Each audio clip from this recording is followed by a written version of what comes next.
Halo, selamat malam. Kami dari kelompok 1 akan membahas tentang langkah-langkah penelitian eksperimen. Nah, penasaran atau pengen tahu lebih dalam tentang langkah-langkah penelitian eksperimen? Yuk nonton video berikut ini. Halo, perkenalkan nama saya Cynthia Lawrence. Saya dan kelompok saya akan membahas tentang langkah-langkah penelitian eksperimen. Nah, penelitian eksperimental merupakan suatu metode penelitian yang terdiri dari 8 tahap, yaitu yang pertama, memilih ide atau topik penelitian. Kemudian yang kedua, merumuskan masalah penelitian. Yang ketiga, merumuskan hipotesis penelitian. Dan yang keempat, menentukan variabel penelitian. Dan juga menentukan tipe dan desain penelitian. Kemudian merencanakan dan melaksanakan penelitian, dan juga menganalisis hasil penelitian, dan yang terakhir, membuat kesimpulan. Langkah pertama adalah memilih ide atau topik penelitian. Penentuan topik merupakan hal penting karena menentukan keseluruhan penelitian yang akan dilakukan. Banyak sumber yang dapat dijadikan topik penelitian, antara lain kehidupan sehari-hari, masalah praktis, hasil penelitian sebelumnya, teori yang ada tentang gejala. Kemudian topik muncul karena ada yang dipertanyakan mengenai sesuatu atau ada gejala tertentu yang ingin diamati dan merupakan hal penting karena menentukan keseluruhan penelitian yang akan dilakukan. Contoh topik misalnya pendidikan tentang metode belajar, sosial tentang perilaku prososial, dan juga perilaku membuang sampah dan sebagainya. Sumber topik penelitian bisa berasal dari beberapa hal. Yang pertama, kehidupan sehari-hari. Yang kedua, teori. Yang ketiga, masalah praktis. Dan yang terakhir, hasil penelitian sebelumnya. Nah, sebelum kalian memilih topik atau ide penelitian, ada beberapa faktor yang harus dipertimbangkan. Yang pertama, keterbatasan waktu, yaitu ketersediaan waktu untuk melakukan penelitian, baik dalam persiapan maupun dalam pelaksanaan. Yang kedua, kesulitan penelitian, yaitu mudah atau sulit penelitian dilakukan atau dilaksanakan. Yang ketiga, ketersediaan subjek, yaitu apakah subjek dapat dengan mudah diperoleh. Kemudian pengukuran, yaitu menghindari variabel yang susah diukur. Dan ketersediaan peralatan, yaitu alat yang digunakan dalam penelitian. Dan yang terakhir adalah etika, yaitu aturan mengenai apa saja yang harus diperhatikan dalam melakukan penelitian agar tidak merugikan atau membahayakan subjek atau tidak memberikan efek negatif pada subjek. Nah, langkah yang kedua yaitu merumuskan masalah dan hipotesis penelitian. Masalah penelitian, kalimat pertanyaan yang menyatakan hubungan antara dua atau lebih variabel. Contohnya, apakah ada pengaruh musik klasik terhadap prestasi belajar remaja? Nah, masalah penelitian harus memenuhi 3 syarat. Yang pertama adalah menyatakan hubungan antara dua atau lebih variabel. Yang kedua, dinyatakan dalam bentuk pertanyaan yang jelas dan tidak ambigu. Dan yang terakhir, harus memungkinkannya dilakukan pengukuran secara empiris. Kemudian hipotesis penelitian. Hipotesis penelitian adalah pernyataan mengenai dugaan hubungan antara dua atau lebih variabel. Nah, dalam hipotesis penelitian ada 2 karakteristik hipotesis yang baik. Yang pertama, menyatakan hubungan antar variabel, dan yang kedua, harus dapat diuji sehingga memungkinkan dilakukannya pengukuran hubungan variabel. Hipotesis penelitian juga dapat diperoleh dari teori, hipotesis atau hasil penelitian sebelumnya, atau juga hasil penalaran observasi. Nah, yang berikutnya akan dijelaskan oleh rekan saya, yaitu Angelica. Halo, nama saya Angelica Setiawan. Saya akan membahas tentang hipotesis dan menentukan variabel penelitian dalam penelitian eksperimental. Yang pertama, hipotesis. Terdapat 2 jenis hipotesis dalam penelitian eksperimental. Yang pertama, hipotesis ilmiah dan hipotesis statistik. Hipotesis ilmiah dibagi menjadi 2 macam, yaitu hipotesis umum dan hipotesis eksplisit.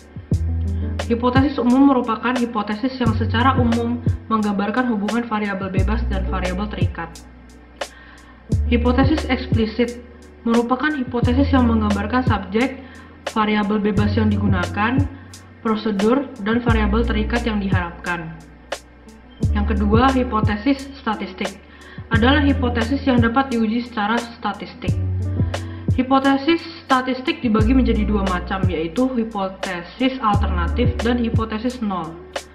Hipotesis alternatif merupakan hipotesis yang menyatakan adanya hubungan atau perbedaan pada variabel terikat secara signifikan.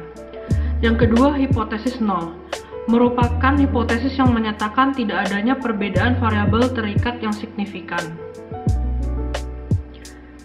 Menentukan variabel penelitian. Yang pertama, variabel bebas. Variabel bebas merupakan variabel yang diduga berpengaruh terhadap variabel terikat. Karena merupakan penyebab, maka variabel bebas terjadi terlebih dahulu sebelum terjadinya variabel terikat. Untuk mengetahui pengaruhnya, variabel bebas inilah yang akan dimanipulasi dalam penelitian eksperimental. A. Variasi. Menurut Christensen 2001, terdapat 3 bentuk variasi variabel bebas, yaitu yang pertama, ada tidak ada, present absent. Yang kedua, kualitas variabel, amount of variable. Yang ketiga, jenis variabel, type of variable. B. Manipulasi. Manipulasi adalah memberikan variasi variabel bebas yang berbeda pada kelompok subjek yang berbeda. Terdapat dua cara manipulasi variabel bebas yang dapat dilakukan, yaitu yang pertama, manipulasi instruksi. Variabel bebas diciptakan dengan memberikan suatu instruksi tertentu pada suatu kelompok dan memberikan instruksi yang berbeda pada kelompok lain. Kelemahannya, adanya risiko beberapa subjek tidak memperhatikan instruksi yang diberikan. Kemungkinan interpretasi yang berbeda pada beberapa subjek. Yang kedua, manipulasi kondisi. Peneliti membuat kondisi yang berbeda pada setiap kelompok untuk menciptakan variasi variabel bebas. Keunggulannya lebih realistis dan memiliki efek yang lebih besar pada subjek. Yang kedua, variabel terikat. Variabel terikat atau dependent variable adalah segala respons subjek penelitian yang diukur sebagai akibat dari variabel bebas. A. Jenis variabel terikat menurut Robinson 1981 yaitu yang pertama, respon fisiologis, yaitu semua pengukuran terhadap aktivitas organ tubuh, seperti tekanan darah. Yang kedua, perilaku yang nampak, merupakan semua pengukuran yang melibatkan gerak motorik, seperti memukul dan sebagainya. Yang ketiga, laporan verbal, merupakan variabel terikat yang diperoleh dari hasil wawancara, kuesioner, dan observasi. B. Cara mengukur variabel terikat menurut Robinson 1981 yaitu yang pertama, frekuensi, menghitung jumlah respon yang muncul.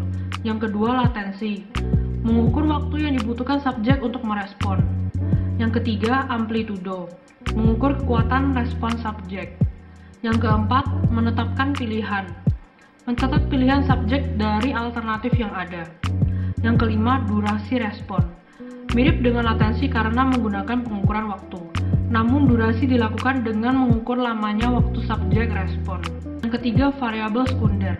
Variabel sekunder atau variabel extraneous adalah variabel bebas lain yang dapat mempengaruhi variabel terikat. Karena variabel sekunder juga dapat mempengaruhi variabel bebas, maka variabel sekunder dalam penelitian eksperimental dikontrol dengan ketat. Saya Cindy, saya akan melanjutkan presentasi sebelumnya oleh teman saya yang bernama Angelica. Di sini saya akan menjelaskan menentukan tipe dan desain penelitian. Tipe penelitian terdapat dua, yaitu control laboratory sama control field experiment. Control laboratory ini maksudnya penelitian dilakukan pada keadaan tidak ilmiah karena variabel sekundernya itu dikontrol dengan ketat. Sedangkan control field eksperimen ini dilakukan pada keadaan ilmiah yang sewajarnya tanpa adanya kontrol terhadap variabel sekunder. Saya akan melanjutkan. Di sini ada desain penelitian. Desain penelitian juga ada dua bentuk, Yang pertama, between subject design atau desain antar kelompok dengan within subject design atau desain dalam kelompok.